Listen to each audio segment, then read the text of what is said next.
Autora e coautora de vários livros, a ministra do Tribunal Superior do Trabalho, Cristina Peduzzi, lança mais uma publicação, o livro intitulado O Princípio da Dignidade da Pessoa Humana na Perspectiva do Direito como Integridade, é resultado de longa pesquisa sobre o tema, considerado complexo. A ministra está conosco e traz mais detalhes sobre o livro. Olá, ministra, tudo bem?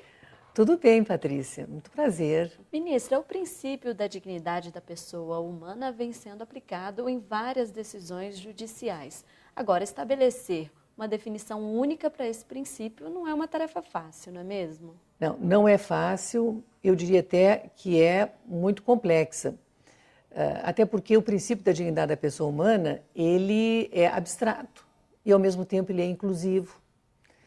E hoje, já na doutrina e na própria jurisprudência, se convencionou que ele, além dos efeitos negativos, de impedir que seja violado o princípio por qualquer ato, ou ou a lei, ou qualquer ato normativo, ou mesmo qualquer ato das pessoas possam infringi-lo, como também se lhe atribui, já de forma bem identificada, eficácia concreta ou eficácia positiva, o que significa concretizar direitos, deferir direitos, aplicando o princípio da dignidade da pessoa humana, ou seja, reconhecer direitos subjetivos em razão da aplicação do princípio da dignidade da pessoa humana.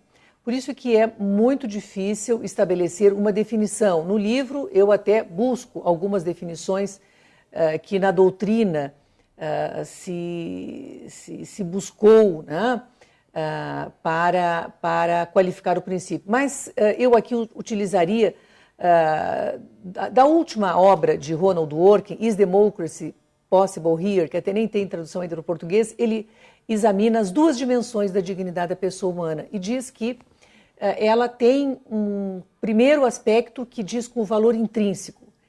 Todas as pessoas, elas têm o direito a invocar o princípio da dignidade da pessoa humana sempre que ela for desrespeitada, pelo fato de ser uma pessoa com vida, já tem um valor intrínseco e o princípio da dignidade da pessoa humana sem dúvida, a protege, né, contra quaisquer atos que violem, né, essa dignidade. E tem uma outra dimensão que se diria, que diz com a responsabilidade pessoal de cada um, pelo seu próprio sucesso, pela sua própria construção de vida. E aí é que nós temos, então, esta visão de dizer o que é vida digna.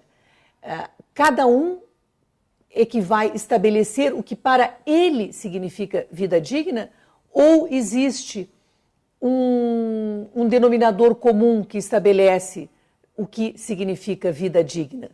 E daí, veja, a complexidade, né, do tema e a dificuldade que muitas vezes, né, nós temos, né, para aplicar o princípio, e por isso me interessei por ele, no âmbito, né, ou no exercício da função jurisdicional. Como esses dois princípios poderiam ser utilizados, por exemplo, no caso de fetos anencéfalos? O Supremo Tribunal Federal, quando julgou a cautelar, e uma questão de ordem, né, na cautelar, porque a DPF ainda não foi julgada, a DPF 54, onde este tema está colocado, da possibilidade ou não da interrupção da gravidez do feto anencéfalo, mas a questão já foi bem desenvolvida no julgamento da cautelar e, em especial, da questão de ordem na cautelar. E eu examino no livro exatamente as duas correntes que se contrapõem. Uma que foi a corrente vencedora e outra corrente vencida, que é capitaneada pelo voto original do ministro Marco Aurélio, deferindo a medida liminar, que depois foi, no que diz com a autorização para a interrupção da gravidez, foi reformada e cassada no julgamento referido. Então, essas duas correntes, elas identificam bem as duas posturas. a corrente do relator, do ministro Marco Aurélio, entende que dignidade da pessoa humana está ligada ao conceito de liberdade, ao conceito de autonomia da vontade da mãe, de dizer o que ela quer para si. Então, não se pode impor a alguém uma atitude que a própria pessoa entende que para ela não significa dignidade da pessoa humana. Então, nessa perspectiva, a dignidade está vinculada e associada à liberdade, ao direito de a mãe escolher o que ela quer para si e de ela decidir se será ou não interrompida a gravidez do feto anencéfalo. A outra corrente que se contrapõe sustenta que a dignidade estaria associada ao conceito do próprio início da vida humana. E a vida humana seria indisponível, ao ver da corrente que foi a vencedora nesse julgamento preliminar. Então, a dignidade do ser humano estaria intimamente... Eu estou aqui dando uma visão absolutamente simplista e super resumida, muito sintética, porque o tempo não nos permitiria, né, fazer, né, essa análise, como até eu gostaria, mais profunda desse julgamento tão importante. Mas, substancialmente, estaria, portanto, associado ao direito à vida, que ele deve ser tutelado pelo Estado, não podendo a mãe dispor sobre ele. Qual a conclusão que eu busquei para analisar as duas correntes? Sob a perspectiva do direito como integridade.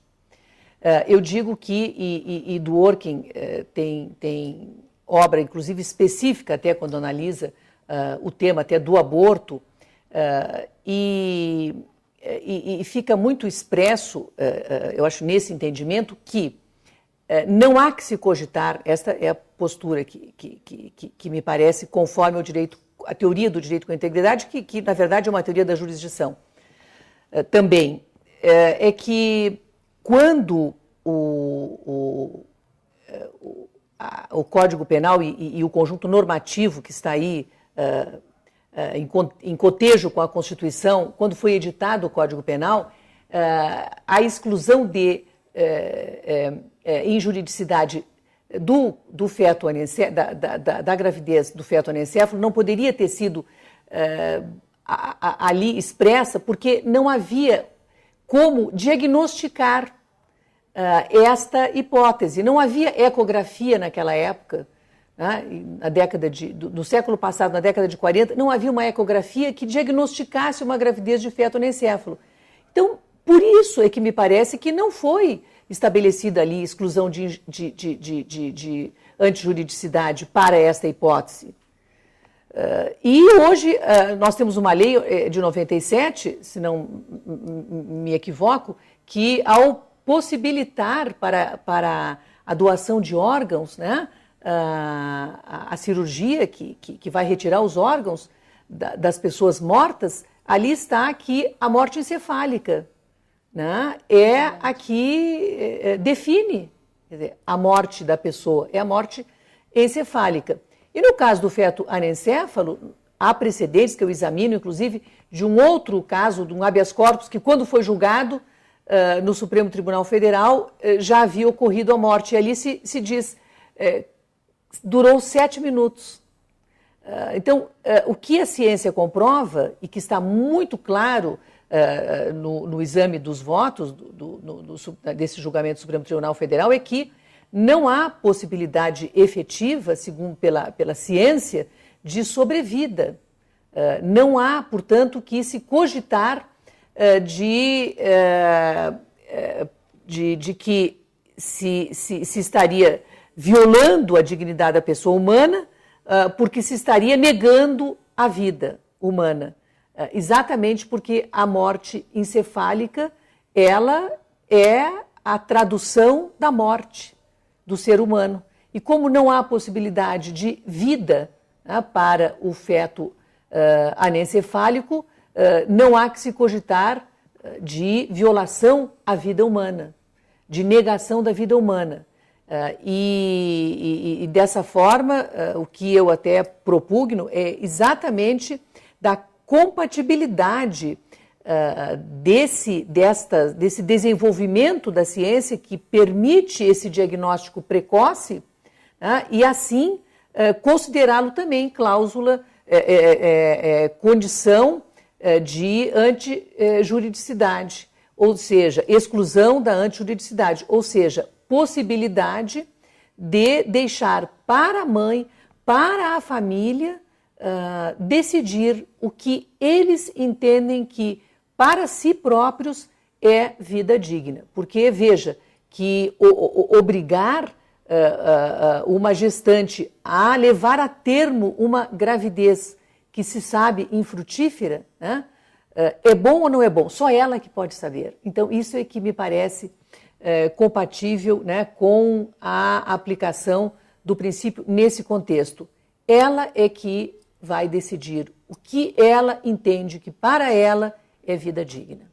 E no livro, ministra, a senhora também examina o princípio da dignidade humana em outro caso, avaliado pelo Supremo Tribunal Federal, que foi a utilização de células embrionárias para fins científicos. Que avaliação a senhora faz desse tema? Assim como no outro processo, as duas correntes, vencida e vencedora, fundamentaram as suas posições no princípio da dignidade da pessoa humana. Por isso, o meu interesse, também por isso, o meu interesse no exame desses julgamentos. Nessa ação direta de inconstitucionalidade, ficou muito clara a posição e a corrente vencedora aí, sem dúvida, me parece que aplicou de uma forma assim bem visível a teoria da integridade do direito, porque considerou, inclusive, até eu lembro que no voto do ministro Marco Aurélio, ele diz, mas foi aprovada a lei que nós estamos aqui, né, julgar se é constitucional ou não é constitucional, por 96% dos senadores, 85% dos deputados. Então, esta lei já estabelece condições que asseguram, né, na sua aplicação, asseguram de forma concreta, né, que não se extrapole, não é, os limites da dignidade da pessoa humana e da própria vida. Então, chega-se, e foi um julgamento por uma maioria, digamos assim, até curta, né, uma maioria acho que foi de um ou dois votos, mas prevaleceu, né, o entendimento de que a dignidade daquelas pessoas que necessitam de tratamento, portanto, uma dignidade examinada sob o aspecto da solidariedade social, da fraternidade, esta dignidade tinha que ser valorizada. Foi valorizada pelo direito e tinha que ser valorizada pelo julgador no momento em que, afirmando a constitucionalidade da lei, deu trânsito livre, né, às pesquisas com as condicionantes que a lei já estabelece.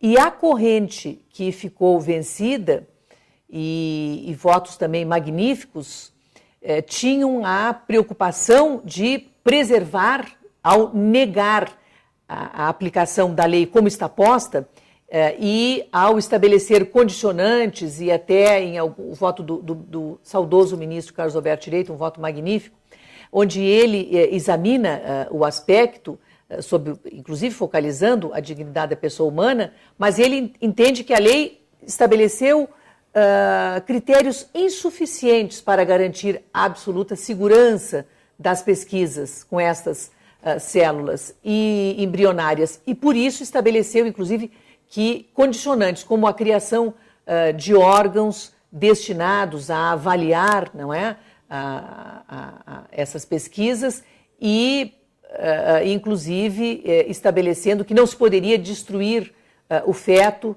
não é, sob pena de, com isto, se estar praticando, né, até um ato, um ilícito penal.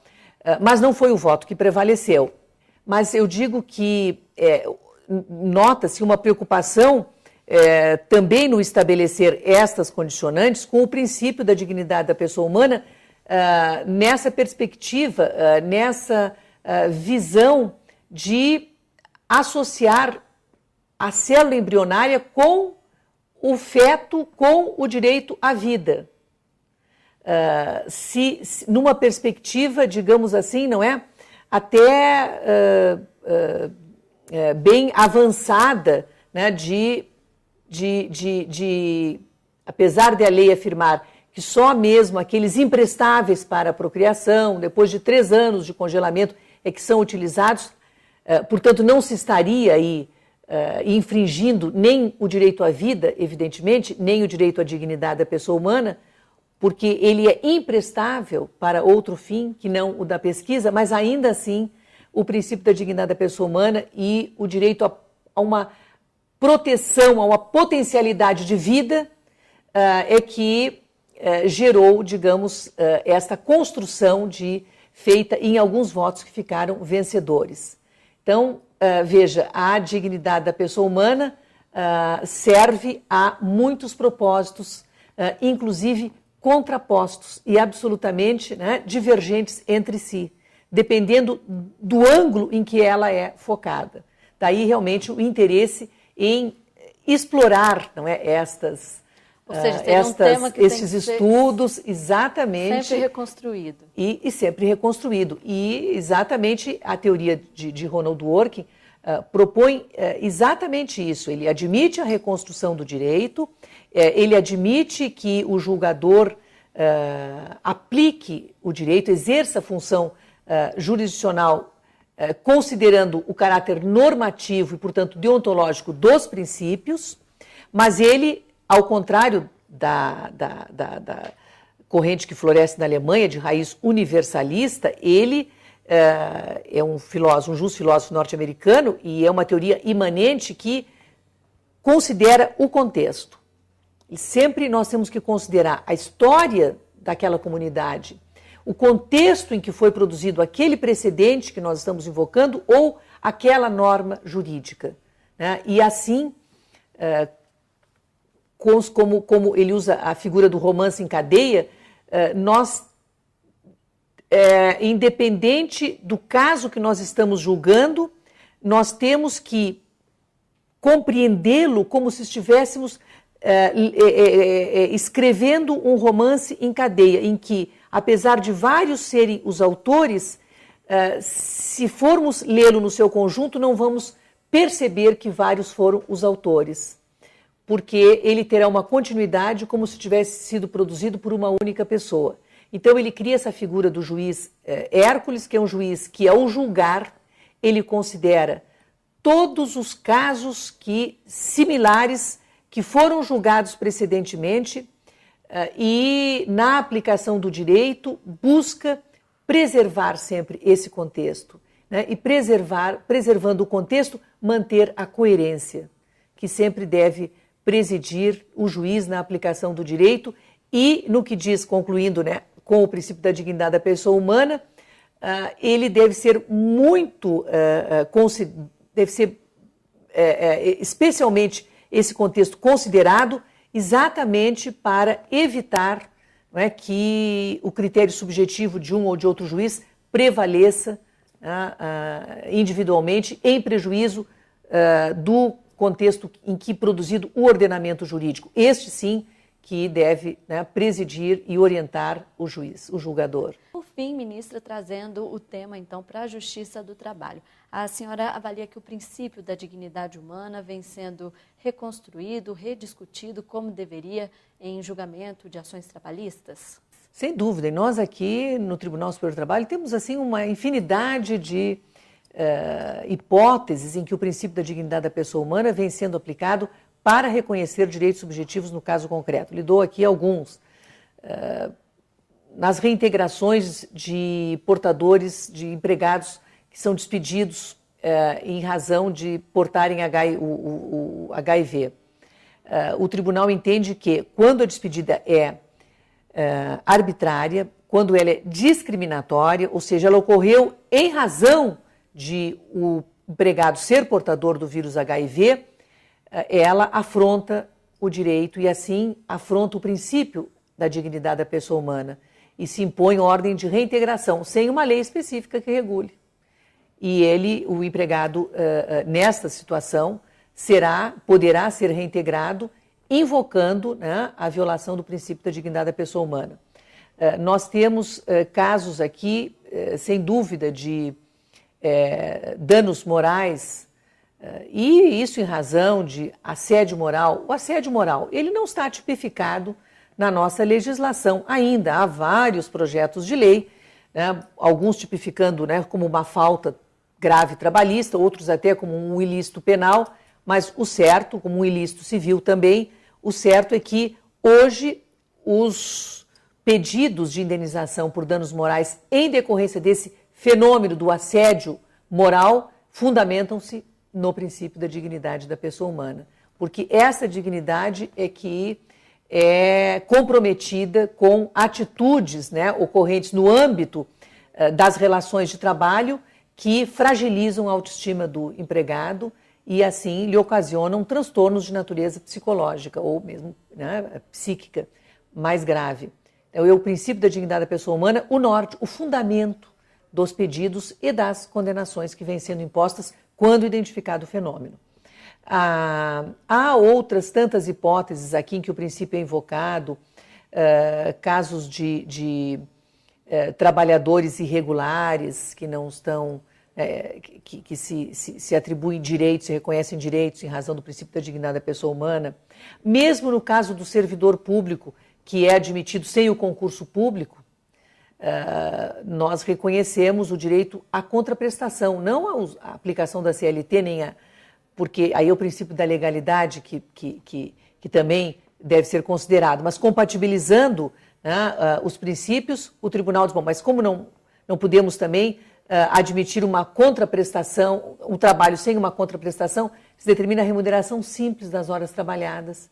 E hoje, até com previsão legal, os depósitos do fundo de garantia, mesmo quando ele foi ilegalmente admitido sem o concurso público, e isto fundamentado, quer dizer, essas decisões e esses direitos fundamentados no princípio da dignidade da pessoa humana.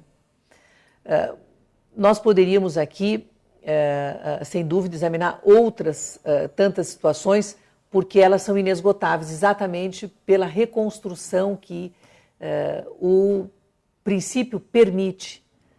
Então, muitas hipóteses aqui nós invocamos o princípio da dignidade da pessoa humana. Mas, para finalizar, eu digo que a minha preocupação, quando invoquei no livro, né, quando o princípio da teoria da integridade do direito, é que me preocupa justamente essa aplicação indistinta e discricionária do princípio. É fundamental que, na sua aplicação, o juiz não exorbite do ordenamento jurídico, que ele não digo, me expressei mal, é importante que o juiz não priorize convicções pessoais, sentimentos pessoais, preconceitos. Então, essa é a minha preocupação, que na aplicação do princípio se abstrai o subjetivismo, né? E se privilegie a coerência e o contexto. Ministra Cristina Peduzzi, obrigada pela entrevista e parabéns pelo livro. Muito obrigada, eu que agradeço.